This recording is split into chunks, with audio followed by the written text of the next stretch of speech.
নমস্কার বন্ধুরা, আমি পলাশ বিশ্বাস আর আপনারা দেখছেন পলাশ বিশ্বাস ভিডিওস। আশা করি আপনারা প্রত্যেকে ভালো আছেন এবং আপনাদের বাগানের গাছগুলিও ভীষণ ভীষণ ভালো আছে। বন্ধুরা, থাম্বনেল আর টাইটেল থেকে বুঝতেই পেরে গেছেন যে আজ কোন বিষয় নিয়ে আলোচনা হতে চলেছে। হ্যাঁ বন্ধুরা, শীতের ফুল গাছে কী খাবার দেব, বিভিন্ন ফুল গাছ তো পিটুনিয়া, ইনকা গাঁদা, তারপরে যেগুলো আছে আরও সিজনাল ফ্লাওয়ার যেমন ডায়ান্থাস, তেমন প্যানজি, তেমন রয়েছে বিভিন্ন ধরনের সেলোসিয়া, প্রচুর প্রচুর যে শীতের গাছ, শীতের ফুল গাছগুলো রয়েছে, ইমপ্রেশন, এইগুলোতে কি খাবার দেব এটা নিয়ে একটা চিন্তায় থাকি। ডালিয়া, বিভিন্ন গাছ, মানে বিভিন্ন গাছে কী খাবার আমরা প্রদান করব সেটা নিয়ে কিন্তু একটা চিন্তার মধ্যে থাকি যে কতদিনের ব্যবধানে কি কি খাবার দেব। সমস্ত শীতের গাছের পরিচর্যার ভিডিও পরপর আসতে থাকবে। প্রতিদিন সন্ধ্যে 6টায় বাগান সংক্রান্ত ভিডিও আসে আমার চ্যানেলে। তাই বলবো বন্ধুরা, যারা এখনও চ্যানেলটি সাবস্ক্রাইব করেননি সাবস্ক্রাইব করে রাখুন, পাশে থাকা বেল আইকনটা প্রেস করে অল করে রাখবেন, তাহলে কোনো দিন নোটিফিকেশান আপনাদের মিস হবে না। প্রত্যেকটা গাছের পরিচর্যা ধরে ধরে আমি উপস্থাপনা করি এবং শীতের ফুল গাছের সময় চলে এসেছে, তাই শীতের বাগান কিভাবে করতে হবে, কিভাবে অতি অল্প সময়ের মধ্যে গাছকে দ্রুততার সাথে বাড়িয়ে নিতে পারবো এবং তার পাশাপাশি প্রচুর পরিমাণে ফুল পেতে পাবো, এই পরিচর্যা কিন্তু আমি দেখানো শুরু করেছি। আজকের যেটা দেখাবো সমস্ত সিজনাল ফ্লাওয়ার, সেটা পিটুনিয়া, গাঁদা, সেলোসিয়া, ডায়ান্থাস বা প্যানজি, ইমপ্রেশন, বিভিন্ন ফুল গাছের কি পরিচর্যা, কি খাবার দাবার দিতে হবে, কিভাবে কি করতে হবে, সেটাই আজকের মুখ্য বিষয়। তাই একটুও স্কিপ না করে ভিডিওটা সম্পূর্ণ দেখার অনুরোধ রইল।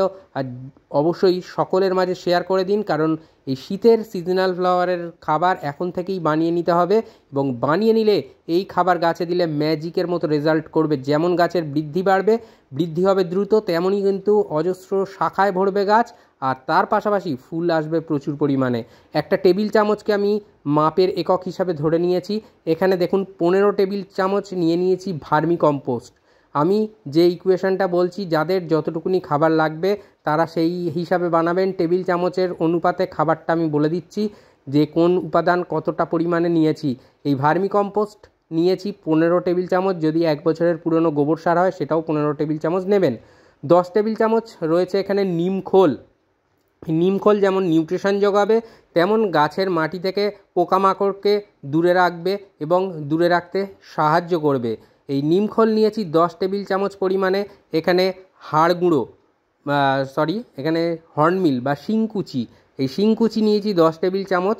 এই শিংকুচির মধ্যে রয়েছে প্রচুর পরিমাণে ফসফরাস, যার মধ্যে কিন্তু গাছ দ্রুততার সাথে শিকড়ের বৃদ্ধি ঘটাতে সাহায্য করবে এবং প্রচুর পরিমাণে ফুল আনতে সাহায্য করবে। এটা দেখছেন, এটা লেদার মিল বা চামড়াকুচি সার, এটা রয়েছে 8 টেবিল চামচের মতন। তাহলে বুঝতে পারছেন বন্ধুরা কোনটা কতটা কী নিয়েছি। লেদার মিল 8 টেবিল চামচ। এখানে বোন ডাস্ট বা হাড়ের গুঁড়ো রয়েছে, যেটা নেওয়া হয়েছে 10 টেবিল চামচ পরিমাণে। এর মধ্যে থেকে গাছ দৃঢ় হবে এই খাবার গ্রহণ করে, শক্ত হবে এবং ফুল আনতেও সাহায্য করে। এটা দেখছেন বায়ো পটাশ বা অর্গ্যানিক পটাশ। যাদের কাছে মিউরেট অফ পটাশ বা লাল পটাশ আছে দিতে পারেন, তবে অর্গ্যানিক পটাশ কিন্তু ভীষণ ভালো কাজ করবে, যেহেতু এই সারটা ডিকম্পোস্ট হবে। তো এটা দেখছেন, এটা হচ্ছে সিঙ্গল সুপার ফসফেট, বাংলাদেশি বন্ধুরা কিন্তু নিয়ে নিতে পারেন টিএসপি।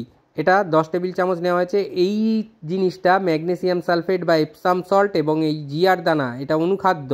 এই মাইক্রোনিউট্রেন্ট জিআর দানা 17 থেকে 19 রকমের অনুখাদ্য রয়েছে। এই দুটো কিন্তু আপনাদের 100 গ্রাম করে নিয়ে নিতে হবে মেপে। তো এই জিআর দানা এবং যে ম্যাগনেসিয়াম সালফেট বা এপসাম সল্ট, এই খাবারগুলোর মধ্যে প্রত্যেকটার মধ্যে নাইট্রোজেন, ফসফেট, পটাশ বেস খাবার রয়েছে। তার পাশাপাশি রয়েছে ম্যাগনেসিয়াম, যেটা গাছের পাতাকে সবুজ করে রাখবে সারা জীবন।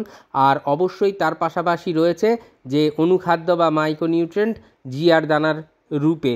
তাহলে বুঝতে পারছেন টোটাল খাবারটা দেওয়া হয়েছে। এখানে সরিষার খোলের গুঁড়ো ব্যবহার করিনি, তার কারণটা লেদার মিল দেওয়া রয়েছে। লেদার মিলে প্রচুর পরিমাণে চামড়াকুচি সার, যেটা তার মধ্যে প্রচুর পরিমাণে নাইট্রোজেন আছে, সামান্য কিছু মাইক্রোনিউট্রেন্ট আছে। তাহলে লেদার মিল দিলে আর কিন্তু সরিষার খোলের দেওয়ার কোনো প্রয়োজন পড়বে না গুঁড়োর। আর সরিষার খোলের গুঁড়ো এই কারণে দিইনি, তার কারণটা হচ্ছে সরিষার খোল পচা জল অন্তত সপ্তাহে 2বার, যখন মানে চরম ঠান্ডা পড়বে তখন 3বার অবধি দেওয়া যেতে পারে। তাহলে বন্ধুরা বুঝতেই পাচ্ছেন যে সরিষার খোলটাকে কেন দিইনি। তো তো এরপরে যে কাজটা করতে হবে, এই খাবারগুলোকে কিন্তু মিশিয়ে নিতে হবে, প্রত্যেকটার সাথে প্রত্যেকটা খাবার গাছেদের যেন মিশে যায়। তাহলে বুঝতে পারছেন টেবিল চামচের একটা মাপ ধরে কিন্তু আমি বলে দিলাম যে কোনটা কত টেবিল চামচ নেওয়া হয়েছে। 15 টেবিল চামচ করে ভার্মি কম্পোস্ট বা গোবর সার নিয়ে নেবেন, তার পাশাপাশি আর যেগুলো আছে সবই 10 টেবিল চামচ করে নেবেন। খালি লেদার মিল বা চামড়াকুচি সার যেটা, সেটা 8 টেবিল চামচ পরিমাণে আপনাকে কিন্তু নিতে হবে। আর 100 গ্রাম করে জিয়ার দানা এবং যে ম্যাগনেসিয়াম সালফেট বা এপসাম সল্ট যেটা নেওয়া হয়েছে সেটা নিতে হবে 100 গ্রাম করে। তাহলে বুঝলেন যে এই যে মিক্সড খাবারটা, এই মিক্সড খাবারটা কতটা পরিমাণে দিতে হবে, কত দিনের ব্যবধানে দিতে হবে, সবটা বলে দেব। তো খালি মন দিয়ে ভিডিওটাকে দেখুন। আর অবশ্যই প্রতিদিন সন্ধ্যে 6টায় কিন্তু এই রকম ভিডিও আসতে থাকবে এবার থেকে। তাহলে অবশ্যই সেটাকে ফলো করার চেষ্টা করবেন, বাগান অতি সহজ হয়ে যাবে, সহজে বাগান করতে পারবেন। তো বন্ধুরা, যে এই যে 28 তারিখ আজকের, এই 28 তারিখে আমি এই খাবারটা বানাতে দেব, মানে মিক্সড করে বানানো শুরু করব। এই খাবার কিন্তু আমাদের তৈরি হয়ে যাবে মোটামুটি 20 দিনের মধ্যে। কিভাবে দ্রুততার সাথে তৈরি হবে সেই পন্থাও আমি বলে দিচ্ছি। আর এই খাবারটাকে দিতে হবে, এখন যদি শীতের চারা বসান তাহলে একদম ঠিকঠাক 20 দিন পরে থেকে কিন্তু এই খাবারটা আপনারা দিতে পারবেন। অর্থাৎ যেদিন গাছে মানে চারা গাছ প্রতিস্থাপন করবেন, সেটা গাঁদা হোক, পিটুনিয়া হোক বা ইমপ্রেশন হোক, যে কোনো চারা যেদিন প্রতিস্থাপন করবেন তার 15 দিন বা 20 দিনের পর থেকে কিন্তু এই মিক্সড ফার্টিলাইজারটা আপনারা দিতে পারবেন। গাছেদের জন্য কিন্তু দুর্দান্ত খাবার এটা তৈরি হচ্ছে। আর এই খাবারটাকে তৈরি করতে গেলে আরও দ্রুততার সাথে আরও কিছু জিনিস এর মধ্যে অ্যাড করতে হবে, কতদিনের ব্যবধানে কিভাবে সবটাই বলে দেব। আর এই খাবারটা যখন তৈরি হয়ে যাবে 20 দিন পর থেকে, যখন গাছ প্রতিস্থাপনের 20 দিন পর থেকে যখন দেবেন গাছে, তখন 10 ইঞ্চি টবের জন্য 2 টেবিল চামচ করে মেপে এই খাবারটাকে ছড়িয়ে মাটি খুঁচিয়ে চাপা দিয়ে জল দিয়ে দেবেন। আর অবশ্যই যারা 8 ইঞ্চি বা 6 ইঞ্চি টবে এই খাবারটা দিতে চান তারা 1 টেবিল চামচ পরিমাণে এই খাবার নিয়ে দেবেন। কতদিনের ব্যবধানে দেবেন? সপ্তাহে একবার করে দিতে থাকবেন এই মিক্সড খাবার।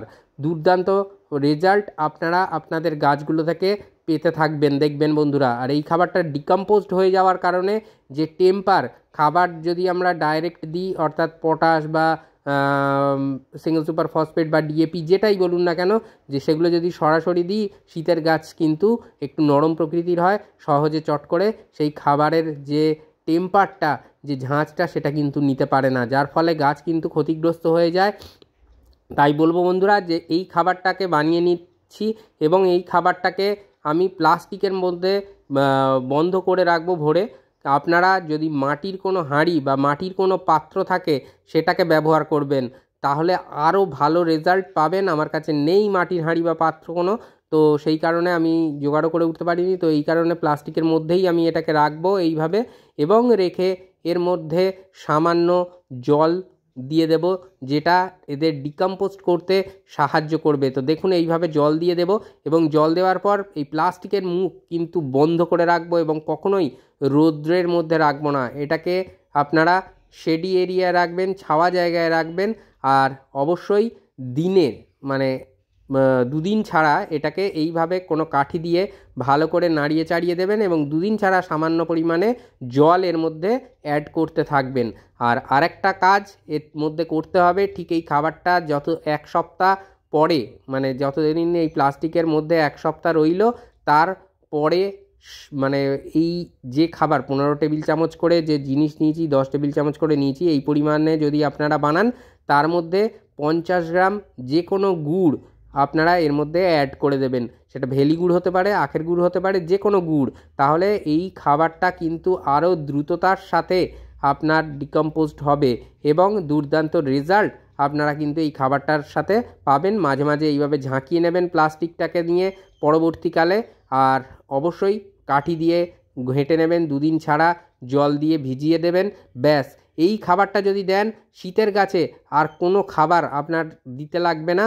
এই খাবারেই ফুটবে প্রচুর পরিমাণে ফুল, আর গাছ হবে ঠিক এই রকম ঝোপালো আর ভরে ভরে ফুল ফুটে থাকবে। সেটা গাঁদা হোক, ডালিয়া হোক, চন্দ্রমল্লিকা হোক, পিটুনিয়া হোক, ডায়ান্থাস হোক বা সেলোসিয়া হোক, কিংবা ইমপ্রেশন, যেটাই হোক, প্যানজি, যে কোনো গাছে আপনারা কিন্তু এই খাবার যেভাবে বললাম সেইভাবে বানিয়ে ফেলুন, আর ঝটপট দিয়ে ফেলুন আপনাদের কাছে। তো আশা করি বুঝতে পারলেন কিভাবে এই শীতের গাছের খাবার বানিয়ে ফেলতে হবে।